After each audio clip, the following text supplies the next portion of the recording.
संभल जैसे विवाद, लगता है संघ अब हजम नहीं कर पा रहा है।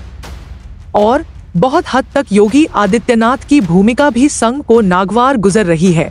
आरएसएस प्रमुख मोहन भागवत ने बगैर किसी का नाम लिए बड़े ही सख्त लहजे में नेताओं को ऐसी हरकतों से बाज आने की हिदायत दी है।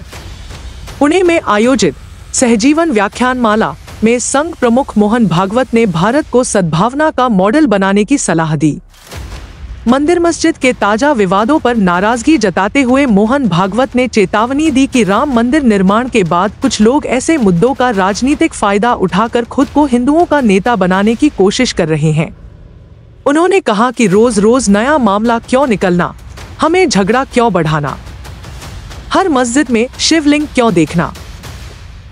हे जीवन जर ही हार्मनी जर जगाला पाहिजे असेल तर आपल्या देशात याचं मॉडेल उभं करायचं म्हणजे ही हार्मनी आपल्या देशात असली पाहिजे। मग श्रद्धेचा आदर, त्यामुळे राम मंदिर झालं पाहिजे, ते होत आहे।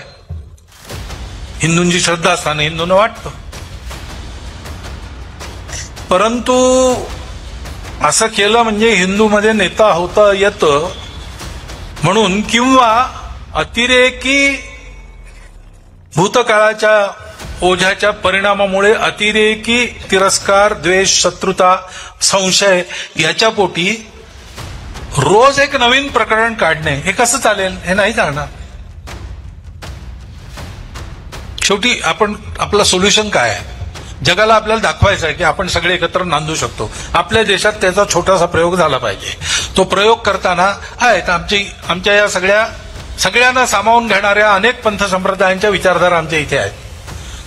आता काही बाहेरूनही आल्या आहेत ज्यांच्यामध्ये चुकीनी का होईना पण कट्टरपणाची परंपरा आहे।